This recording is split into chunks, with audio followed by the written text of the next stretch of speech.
He was always quiet, the kind of man who wore headphones not to listen to music, but to escape the world. He avoided everyone, until university where he met her, his research partner. She was bright, persistent, and annoyingly kind. He tried ignoring her like everyone else, but she stayed, and for the first time, he didn't mind. Years passed, they fell in love, graduated, got married, had a son, a beautiful little family built on science and quiet love. Then came the experiment. She insisted on being the test subject. A glitch, a failure. She never came back. He couldn't look at their son, not because he didn't love him, but because he did.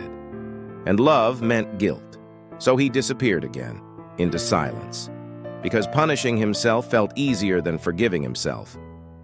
Sometimes the hardest person to forgive is ourselves, even when we're not truly to blame. He didn't grow up with a father.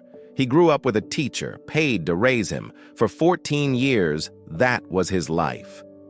Then one day, his father called him back. No hug, no smile, just a cold command. Work under me, starting today. He wanted to scream, to ask why now, why him. But he just nodded, always doing what he was told. His father didn't hate him. He just hated himself too much to show love. They worked together for months, barely speaking. Yet life improved.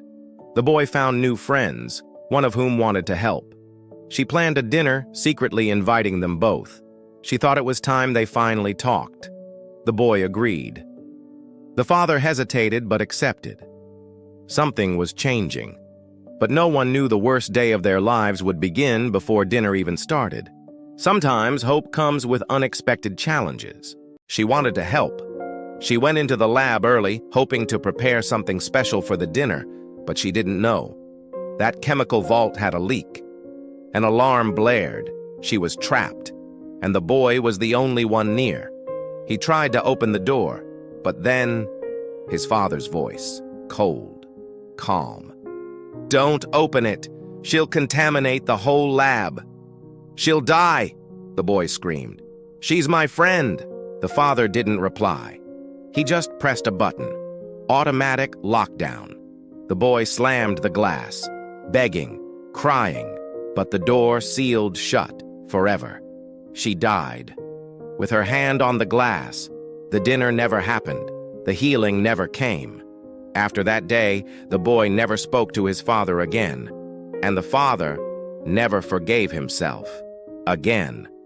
Before you judge, think about it. Sometimes the hardest choices are the ones that haunt us the most. It's been weeks. The son avoids eye contact. The father buries himself in reports. They live under the same roof, strangers. At night, the father sits alone, watching old videos of his wife. In the corner of the screen, a baby boy laughs. He closes the laptop. The son writes messages to his father, deleting them before sending. Every day, every single day. Then, a military drone appears in the sky. Signal jammers activate. All exits locked. The intercom crackles. "This is a containment order. Surrender all research. Non-compliance will be met with force." The lab shakes. Explosions outside. Soldiers breach the entrance. "Neutralize personnel." The son runs. A soldier catches him, gun aimed. He freezes, too slow. Bang! The father shields him, wounded but alive. "Get to the lift, now!" Inside the lift, the father doesn't look him in the eye. "We should have talked more." Pushes him in, slams launch button. As the door closes, he says softly, "Goodbye, kid." The lift rose.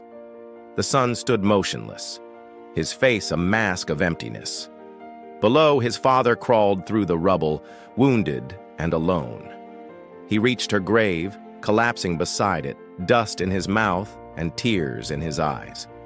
"I ruined everything," he whispered. "I didn't deserve him. I never forgave myself. But maybe he will." With one last breath, he closed his eyes. Silence fell, broken only by the wind. Weeks passed. The son never spoke of his father, not to anyone. But every morning he donned the same lab coat and ID badge, staring at the sky, searching. The world never knew, no headlines, no names, just a son trying to forgive a ghost. And maybe one day he will.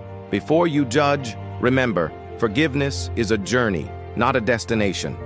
Sometimes the hardest person to forgive is ourselves.